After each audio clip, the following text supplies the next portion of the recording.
Geliefdes, ons toetrede gesang tot vanmôre se erediens kom uit Gesang 409 en ons sing daar saam strofes 1 en strofes 3. Dankie dokter.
Geliefdes, die Here is ons lig en die Here is ons redder. Vir wie sou ons bang wees?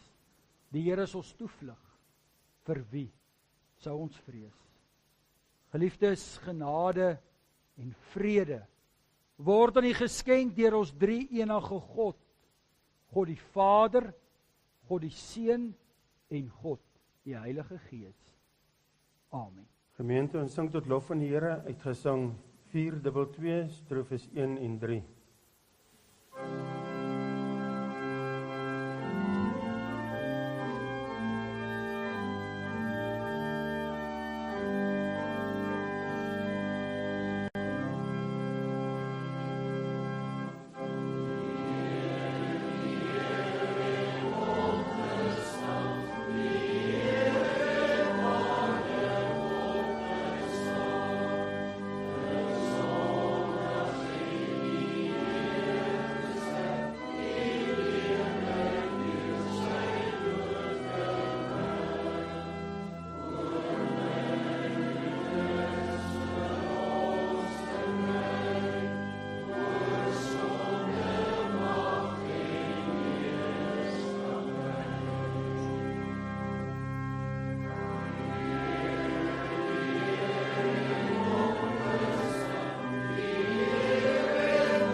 Gemeente, ons maak vanmôre die Here se woord oop en ons gaan weer saam lees daaruit die evangelie volgens Markus. En ons gaan saam lees daaruit Markus hoofstuk 14 en hoofstuk 16.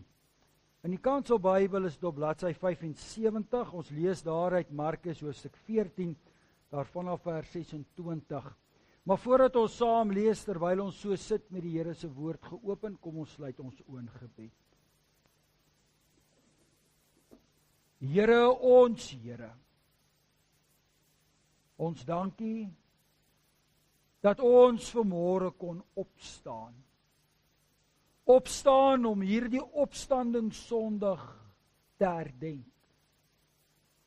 'n besonderse gebeurtenis in die geskiedenis van die mensdom, maar in die besonder in die lewe van die kerk, in die lewe van 'n gelowige. En ons dank U, Here, dat ons daarin mag deel. So bid ons. Spreek tot elkeen van ons in hierdie oggend vanuit U woord. Dat ons U woord ter harte sal neem en ons lewens sal rig volgens U woord. Dat as ons later hier opstaan, ons sal gaan leef soos mense wat die grootste geskenk denkbaar ontvang het, die ewige lewe. Vader, ons bid en pleit ook vir vergifnis, want ons is ook maar sondaar mense. Ons is baie kere ook maar gevalle en bly lê in die sonde. Daarom bid ons, o Heer, skenk aan ons die krag om in die geloof te kan opstaan en te kan staande bly. Ons bid vir elkeen wat vanmôre hier teenwoordig is. Ons bid vir elkeen wat inluister en inkyk. Ons bid vir diegene wat nie hier kan wees nie weens bepaalde omstandighede. Ons bid, Heer, dat elkeen van ons hierdie dag nie net in herinnering sal neem nie, maar dat hierdie dag ons sal vertroos, bemoedig, sal vermaan, maar ons ook sal stuur met 'n duidelike opdrag. Dat dit ons harte sal vul met dankbaarheid en blydskap, dat dit ons oë sal open, dat ons waaksaam sal wees. Vader, as ons so bid, so vra en so skuld bely, dan weet ons ook dat ons geensins by magte is om voor U te verskyn. Maar ons dank U vir die geduld. Ons dank U vir die genade. Ons dank U vir 'n oomblik soos hierdie. En ons kom na U in die naam van ons verlosser, Jesus Christus. Amen. Gemeente, ons lees aan saam daarvan af vers 26, daaruit Markus 14. Nadat hulle die lofsang gesing het, het hulle na die Olyfberg vertrek. Toe sê Jesus vir hulle, julle sal almal afvallig raak, want daar staan geskryf, ek sal die herder neervel, en die skape sal uitmekaar gejaag word. Maar nadat ek opgewek is, sal ek voor julle uitgaan na Galilea. Petrus sê daarop vir hom, selfs al sal almal struikel, ek sal nie. Jy, Jesus, antwoord hom, amen. Ek sê vir jou, jy sal vannag nog, voor die haan 2 maal kraai, my 3 maal verloon. Maar Petrus het uitdruklik gesê, selfs al moet ek saam met U sterf, ek sal U beslis nie verloon nie. Almal het dieselfde gesê. En dan lees ons saam daar uit hoofstuk 16, daarvan af vers 1 tot en met vers 8. Toe die Sabbat verby was, het Maria Magdalena, Maria die moeder van Jakobus en Salome geurende speserye gekoop, sodat hulle hom kon gaan salf. Baie vroeg op die eerste dag van die week, kom hulle by die graf, net nadat die son opgekom het. Hulle sê toe vir mekaar, wie sal vir ons die klip van die ingang, van die graf af wegrol?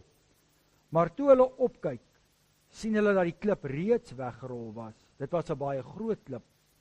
Toe hulle die graf binnegaan, het hulle 'n jong man met 'n lang wit stola om aan die regterkant sien sit. En hulle was ontsteld. Maar hy sê vir hulle, moenie ontsteld wees nie. Julle soek Jesus van Nasaret wat gekruisig is. Hy is opgewek. Hy is nie hier nie. Kyk, hier is die plek waar hulle hom neergelê het. Maar gaan sê vir sy disippels en vir Petrus, Hy gaan voor julle uit na Galilea. Daar sal julle hom sien, soos hy vir julle gesê het. Hulle het uitgegaan en van die graf af weggehardloop, want bewing en verbuistering het hulle beetgepak. En hulle het vir niemand iets gesê nie, want hulle was bang. Geliefdes, tot sover ons skriflesing. Gras verdor en blomme verwelk, maar die woord van die Here bly vir ewig. Geliefdes, ons gaan nou weer saam sing, daar het gesang 415, en ons sing daar saam strofes 1 en strofes 2.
Geliefdes, ons het gelees daar uit Markus 14 vers 28 die volgende.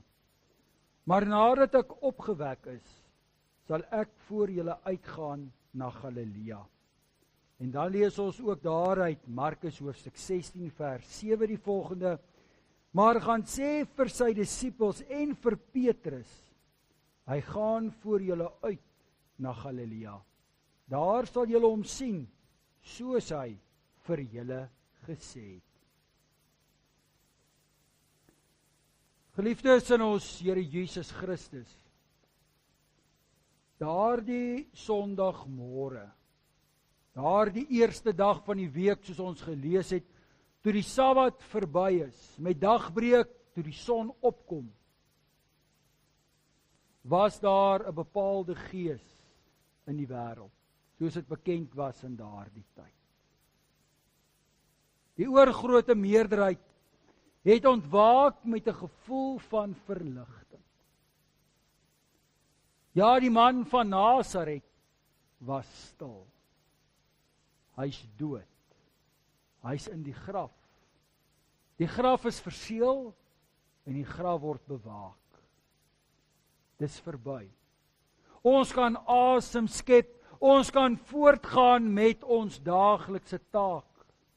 Die Fariseërs was verlig, want konflik en teenspraak sou daar nie meer wees nie. Die skrifgeleerdes kon ook voortgaan met hulle ideale en doelwitte. Die Romeinse owerheid het van nog 'n onrusmaker, 'n opstoker ontslaag geraak. En hopelik sou die Jode nou 2 keer dink voordat hulle die wapen sou opneem. Ja, geliefdes, die meerderheid van die wêreld sug van verligting. Maar tog is daar 'n groepie vroue, 3 van hulle, wat 'n laaste eer wil kom betoon. Hulle doen hulle goddelike plig, hulle geloofsplig. Hierdie man het immers 'n groot indruk op hulle lewens gemaak. Hierdie man het hulle immers raak gesien in hulle swaar kry en hulle ellende. So anders as dit waaraan die gemiddelde vrou in daardie tyd gewoond was. Dalk ook maar 'n manier om dankie te sê. Hulle was immers van die bittermin mense wat die Here Jesus tot aan die einde getrou gevolg het. Daardie gruisame toneel moes aanskou tydens die kruisiging van die Here Jesus. Maar ook in daardie wêreld was daar 'n groepie mans wat maar ontnigter was, geskok was, gesukkel het om tot verhaal te kom, wat gewonder het oor die dag van môre, wat geworstel en gestoei het ook met hulle eie gedagtes, want die werklikheid op daardie stadium was tog so anders as wat hulle verwag het. Gister nog, eergister en die week van tevore, het hulle gemeen dat dinge anders sou verloop. Hulle het die vorige dag tog so gehoop dat die Here Jesus tog inderdaad sy mag sou tentoonstel. Maar die Here Jesus het dit nie gedoen nie.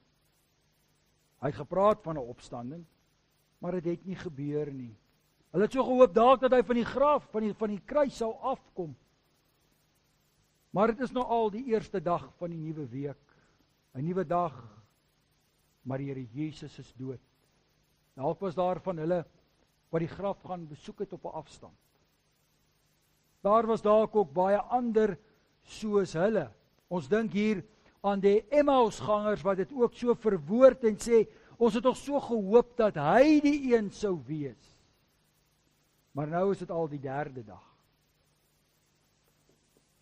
Maar dan ook is daar die enkeling, 'n man met die naam van Petrus. En Petrus kry swaar. Petrus se gewete weeg geweldig swaar op hom. Hy voel so skuldig. Hy weet wat hy gesê het, hy weet wat hy beloof het, en hy weet ook wat hy gedoen het. En daar is nie weer 'n geleentheid om reg te maak nie. Ja, hierdie man twyfel in homself. Hy was geweeg en hy is te lig bevind. Maar weet jy geliefdes, die wêreld waarin ons vandag leef, verskil nie baie van die wêreld van ouds nie. Want op 'n dag soos hierdie, op hierdie Sondagmôre toe die dag breek, was ook die groot meerderheid van die wêreld ook maar verheug en dankbaar met dit wat hulle het. So baie het vanmôre ook wakker geword met die besef, ag, dankie, dis môre nog 'n vakansiedag. Dis lang naweek. Baie het ontwaak met bepaalde planne vir hierdie dag. Jesus en die opstanding het nie eens by hulle opgekom nie. Dan is daar ook baie wat ook maar uit gewoonte ook maar hierdie dag ook maar oor nadink soos die vroue. So 'n eerbetoon, so 'n nagedagtenis ter wille van Jesus. Want vir baie ook is die Here Jesus dood. Maar dan is daar ook baie, soos die disippels van ouds, wat ook maar verdwaald is. Ook maar worstel en stoei. Wat ook nie verstaan wat die Christus gebeure werklik beteken nie. Maar daar is ook die enkeling. Daar is ook een ek. Soos 'n Petrus wat ook maar worstel en stoei ook met ons eie mens wees. Wat ook maar die bewus is van ons eie tekortkominge. Wat ons self ook maar die vraag afvra of ons goed genoeg is om werklik dienaars van die Here te wees. Jy sien geliefdes, die Paasgebeure, soos ons dit ken, die Paasnaweek, is veronderstel om nie 'n geleentheid van gemak te wees nie. Dit is 'n geleentheid van onrus in 'n mens. Dit laat dinge met jou gebeur. Jy doen self ondersoek. En jy luister weer na die woord en die stem van God. En dis hierdie gedagtes wat ons dan bring by hierdie twee teksgedeeltes wat ons vanmôre saam gelees het. Twee gedeeltes wat baie verskillend is. Die een gedeelte speel af terwyl die Here Jesus nog op pad was na Getsemane, toe daardie gedeelte waarna ons gekyk het met Vrydag se erediens. En die ander gedeelte speel af met die opstanding daardie Sondagmôre. Maar tog is daar 'n ooreenkoms. In een gedeelte maak die Here die belofte dat hy hulle weer sal ontmoet in Galilea as hy opgewek is. Die ander gedeelte sê, gaan sê vir die disippels dat die Here Jesus julle sal ontmoet in Galilea. En oor hierdie twee teksverse, broer en suster, is daar al baie geskryf in die teologie. Daar's uiteenlopende sienings, maar mens kan dit maar hoofsaaklik gaan indeel op twee gesienings, twee gedagtegange. Die een is dat ja, dat die Here Jesus inderdaad gepraat het na sy opstanding, daar direk, en ander sê weer nee, dit sal gebeur eendag as die Here weer terugkom met sy wederkoms. Maar geliefdes, daar is ook 'n verskil tussen hierdie twee teksverse. En dit gaan oor die fokus op die enkeling. Die 83 vertaling sê, en gaan sê in die besonder vir Petrus. Die direkte in die ou vertaling, die 53 vertaling, 33 vertaling sê vir die disippels, en vir Petrus. Nou waarom hierdie gedagte, en vir Petrus? Ons moet weer vir 'n oomblik 'n bietjie stil staan by hierdie karakter, hierdie disipel Petrus. En ons leer Petrus ken as een van die 12 wat die Here Jesus geroep het. Ook die wonderwerk met die genesing van sy skoonmoeder. Maar wat ons eintlik Petrus werklik leer ken as Petrus daar die belydenis spreek, as Here Jesus by geleentheid vra, nou wie sê die mense is ek? En dan sê Petrus wat antwoord, maar U is die gesalfde, die Messias, die seun van die lewende God. Dis 'n gewigtige stelling, 'n gewigtige belydenis wat Petrus destyds maak. En dan antwoord die Here Jesus hom en sê vir hom, maar Petrus, dis die mense wat dit aan jou geopenbaar het nie, maar God self. Kan jy jouself indink wat in Petrus se gemoed moes ontvlam het? Dis asof Petrus hier 'n leidende rol speel, want ons weet is ook hier waar die Here Jesus ook hom amptelik sy naam verander van Simon na Petrus, die rots. Petrus staan so 'n bietjie kop en skouer uit bo die res van die disippels. En dan is dit ook daar waar die Here Jesus die eerste keer aankondig dat hy gekom het om te ly, om te sterf. En dan is dit Petrus wat dan as 'n leiersfiguur opstaan en sê, nee Here, ons sal dit nooit toelaat nie. En dan antwoord die Here vir hom, wyk Satan. Hy berisp vir Petrus. Maar jy kan nie self maar indink dat Petrus baie van homself gedink het. En dan lees ons ook hoe Petrus eintlik meer en meer 'n leiersfiguur word. Iemand wat baie graag praat.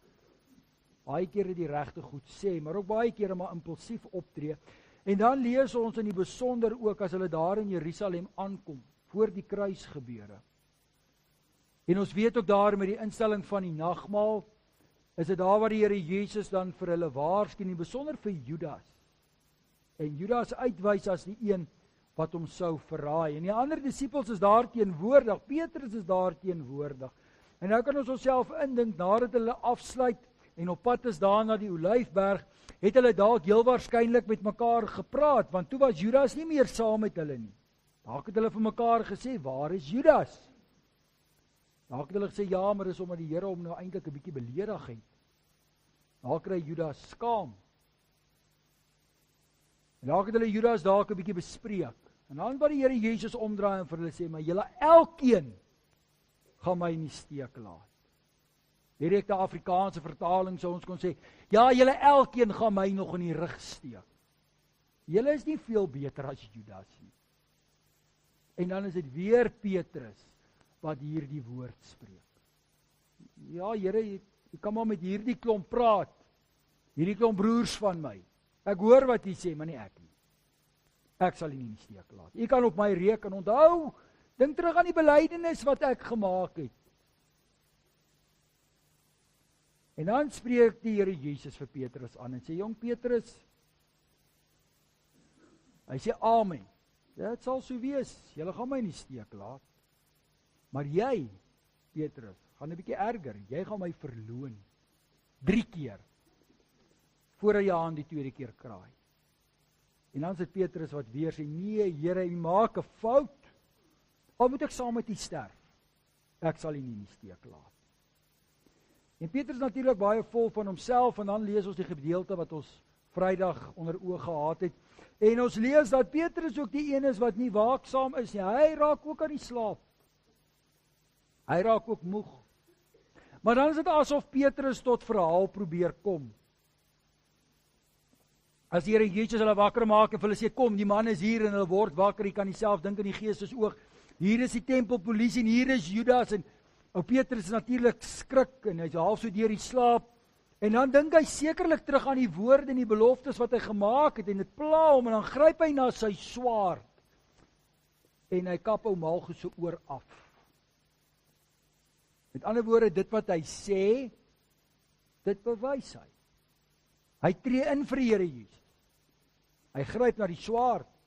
Ek sal vir U sterf. En dan ken ons ook die afloop waar die Here vir hom sê, bære jou swaard. En waar die genesing plaasvind. En dan lees ons waar Petrus hom op 'n afstand volg. Die ander hardloop weg.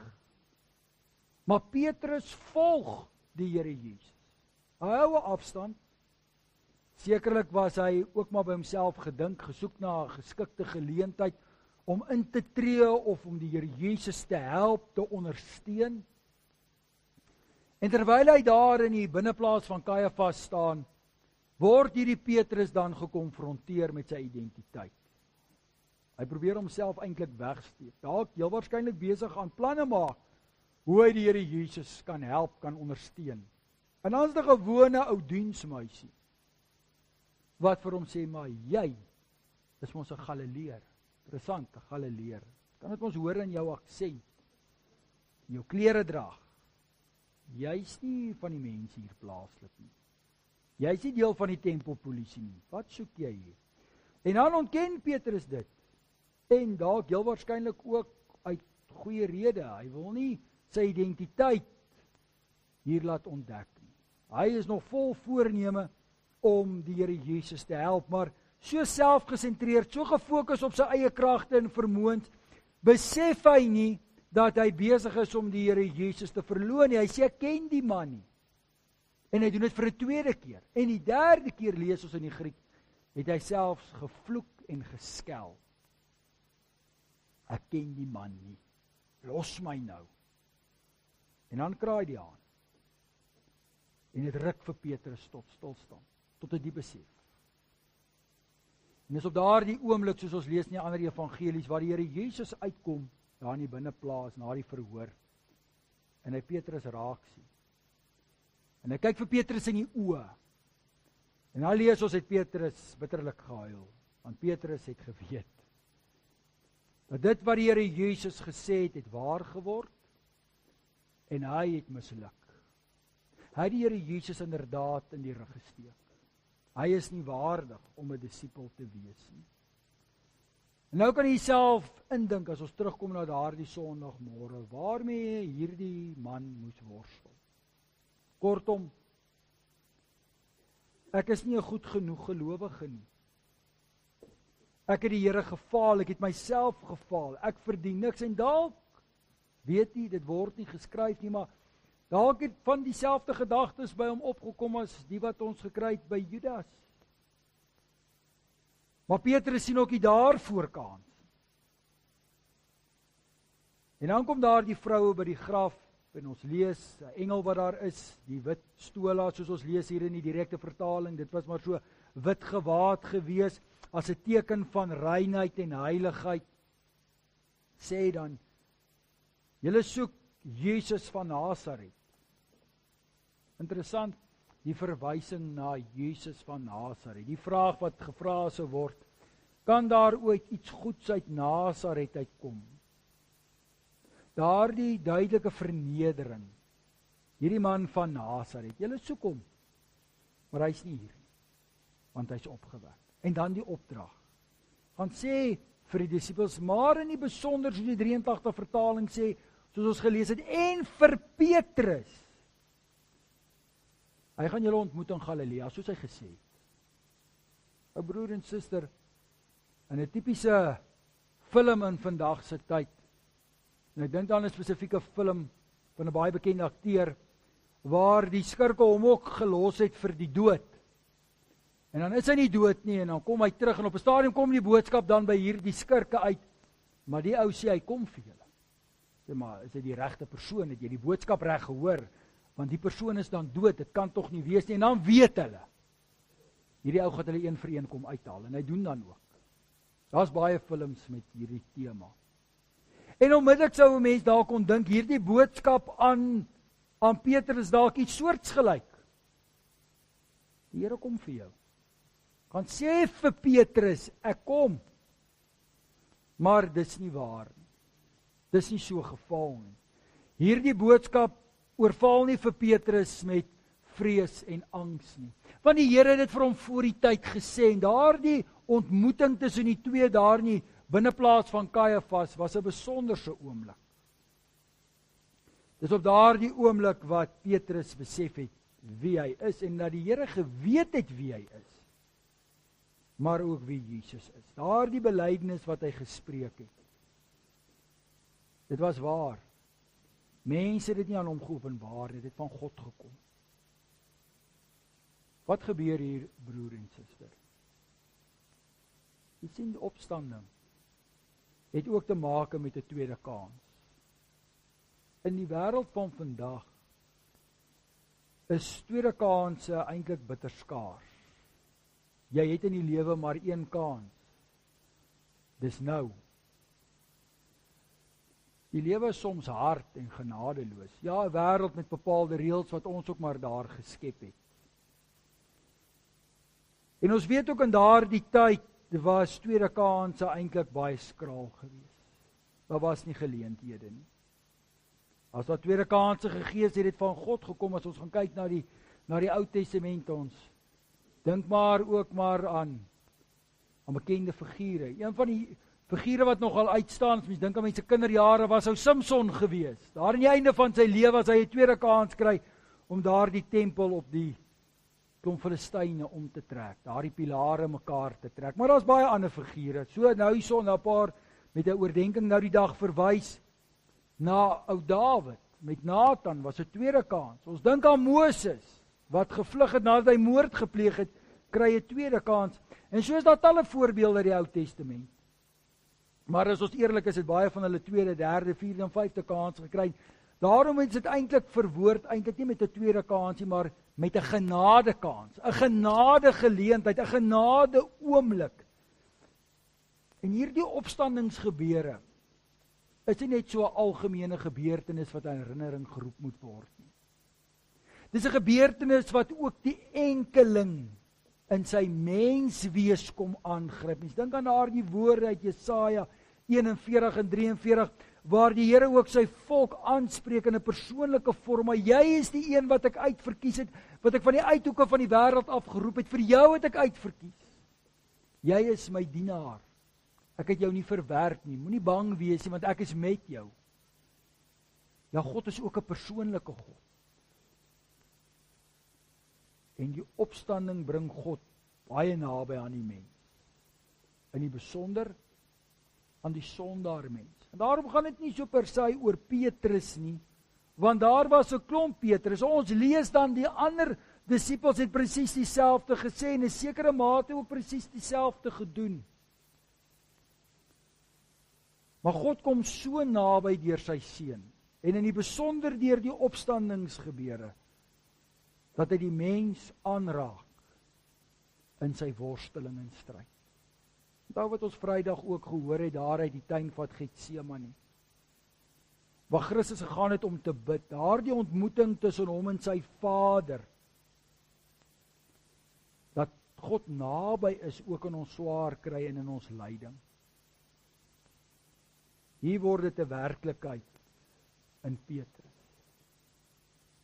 En daarom kan ons Petrus se naam ook maar gaan vervang met ons elkeen se name. Want opstandingssondag gaan juis daaroor en in die besonder vir elkeen van ons. En nou kom die vraag dan maar waarom die gedagte van Galilea? Jy sien geliefdes, Galilea was die plek waar alles begin het. Dis daar waar die Here Jesus hulle geroep het. Dis waar die meeste van die Here Jesus se leringe en wonderwerke plaasgevind het, daar in Galilea. En so word ons vandag ook maar nog steeds opgeroep na Galilea. Nie dat ons 'n pelgrimstog moet onderneem na Galilea toe nie, maar daar waar alles begin het. En waar het alles in ons lewens begin? Hier in die ruimte van die erediens, in die ruimte van kerk wees. Daar die oomblik toe ons gedoop is. Groot geword het in die kerk, waar ons elke Sondag, elke eerste dag van die week, elke opstandingssondag, die opstanding van die Here Jesus in herinnering roep. Is dit weer 'n genadekans, 'n genade oomblik. Word ons elkeen weer opgeroep om te besef dat die Here ook vir ons gesterf het, maar in die besonder vir ons opgestaan het. En nou kom die vraag, maar wat maak Petrus met hierdie genadekans? Daar is verskeie verhale, gebeure wat opgeteken is. Ons dink aan Johannes Evangelie, daar Johannes 21, as Here Jesus daar by die meer van Galilea kom, inderdaad, en waar ons lees Petrus die een wat sy boehemp uittrek, sy hemp uittrek in die koue water spring en na die Here Jesus toe aangeswem kom. Ons lees ook is daar waar die Here Jesus hom ook weer eintlik in 'n sekere sin herstel, waar hy 3 keer vra vir Petrus, het jy my lief? En hy elke keer bevestigend antwoord. En ons weet ook dat Petrus 'n groot rol gespeel het in die verkondiging van hierdie evangelie van die opstanding, die oorwinning oor die dood. Soos die legende dit ook oorvertel, is Petrus ook die een wat tot daar in Rome gevorder het en onderste bo gekruisig is, omdat hy nie soos sy Heer gekruisig wou word nie. Hy was nie waardig genoeg nie. Ja, hierdie Petrus wat in 'n sekere sin arrogant was, so selfversekerd was, word 'n nederige dienskneg. Want jy sien, broers en susters, tot en met daardie gebeure, die kruisgebeure, daardie Paasgebeure, het Petrus en die disippels staat gemaak op hulle eie kragte en hulle eie insigte. Hy het gemeen, sy menswees, sy geloof is sterk genoeg om die Here te dien.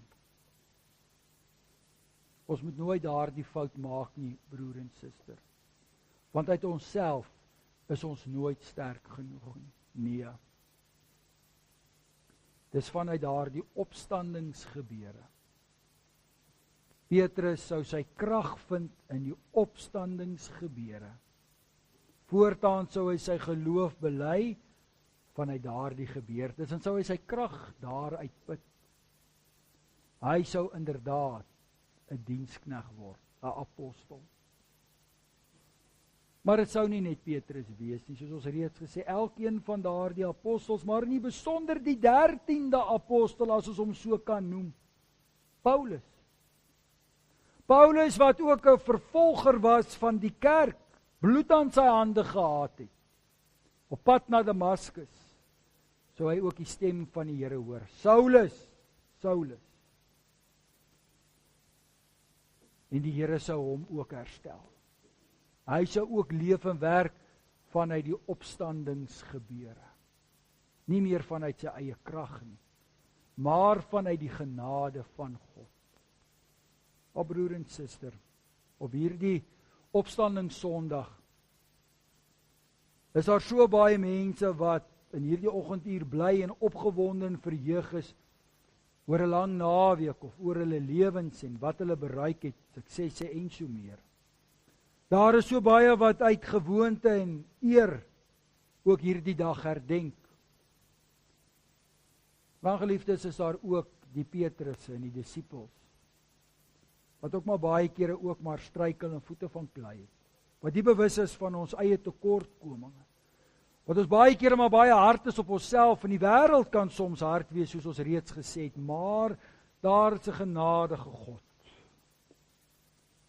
Daar is 'n God wat in die besonder vir ons elkeen uit die dood uit opgestaan het. Wat aan ons elkeen in die besonder 'n belofte gemaak het van die ewige lewe, maar ook aan elkeen van ons 'n opdrag gegee het om hierdie opstandingswonder te gaan verkondig, maar in die besonder, broer en suster, om dit ook te leef.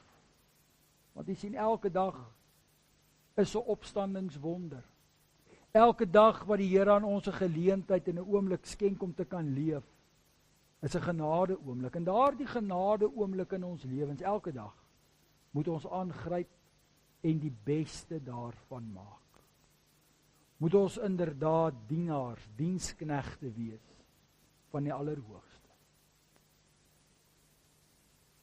Nou broer en suster, vandag opstandingssondag, toe hierdie dag breek, was vir ons 'n besonderse en 'n heilige oomblik. Dis 'n genade oomblik. Mag ons elkeen, soos Petrus van ouds, hierdie genade oomblik aangryp en voluit leef in dankbaarheid tot eer van God. Amen. Broers en susters, nadat ons in die prediking opnuut verseker is van God se genade en opgeroep is tot geloof, en omdat ons die woord van God ons ook leer, dat ons uit genade deur geloof gered word, laat ons terwyl ons staan, ons geloof so bely. Ek glo in God die Vader, die Almagtige, die Skepper van die hemel en die aarde, en in Jesus Christus, sy eengebore Seun, ons Here, wat ontvang is van die Heilige Gees, gebore is uit die maagd Maria, wat gelei het onder Pontius Pilatus, gekruisig is, gesterf het en begrawe is, en ter helle neergedaal het, wat op die 3de dag weer opgestaan het uit die dode, wat opgevaar het na die hemel en sit aan die regterhand van God, die Almagtige Vader, van waar hy sal kom om te oordeel, die wat nog lewe en die wat reeds gesterf het. Ek glo in die Heilige Gees, ek glo aan 'n heilige, algemene Christelike kerk, die gemeenskap van die heiliges, die vergifnis van sondes, die opstanding van die vlees en 'n ewige lewe. Amen. Jy kan weer sit. Gemeente, ons het nou ons geloof bely. Kom ons gaan leef dit nou uit in dankbaarheid in die wêreld. Kom ons luister na Deuteronomium 5, hoe ons dit moet doen. Die Here het gesê, ek is die Here jou God, wat jou uit Egipte, uit die plek van slawerny bevry het. Jy mag naas my geen ander gode hê nie. Jy mag nie vir jou 'n beeld of 'n afbeelding maak van wat in die hemel daarbo, of op die aarde hieronder, of in die water onder die aarde is nie. Jy mag hulle nie vereer of dien nie, want ek, die Here jou God, eis onverdeelde trou aan my. Ek reken kinders die sondes van hulle vaders toe, selfs tot in die 3de en 4de geslag van die wat my haat. Maar ek betoon my liefde tot aan die 1000ste geslag van die wat my liefhet en my gebooie gehoorsaam. Jy mag die naam van die Here jou God nie misbruik nie, want die Here sal die een wat sy naam misbruik nie ongestraf laat bly nie. Jy moet die Sabbatdag so deurbring dat jy dit heilig hou, soos die Here jou God jou beveel het. 6 dae moet jy werk en alles doen wat jy moet, maar die 7de dag is die Sabbat van die Here jou God, dan mag jy geen werk doen nie. Nie jy of jou seun of jou dogter of die man of vrou wat vir jou werk, of jou bees of donkie, of enige dier van jou of die vreemdeling by jou nie, sodat jou werksmense kan rus soos jy. Jy moet daaraan dink dat jy in Egipte 'n slaaf was en dat die Here jou God jou deur sy groot krag en met magtige dade daaruit bevry het. Daarom het die Here jou God jou beveel om die Sabbatdag te onderhou. Eer jou vader en jou moeder, soos die Here jou God jou beveel het. Dan sal jy lang lewe hê en sal dit goed gaan met jou in die land wat die Here jou God vir jou gee. Jy mag nie moord pleeg nie. Jy mag nie egbreek pleeg nie. Jy mag nie steel nie. Jy mag nie vals teen 'n ander getuig nie. Jy mag nie iemand anders se vrou begeer nie. Jy mag nie sy huis begeer nie, ook nie sy grond, sy slaaf of slavin, sy bees of donkie, of enigiets anders wat aan hom behoort nie. Ons het gehoor hoe ons uit dankbaarheid moet gaan leef. Kom ons vertrou onsself in gebed aan die Here toe. Ons sing ten slotte staande en bidend Gesang 266, waarin u bly staan vir die uitspreek van die seën, en na die seën sing ons uit Gesang 314.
Die genade van ons Here Jesus Christus, die liefde van God ons Vader en die gemeenskap van die Heilige Gees sal met u elkeen wees. Amen.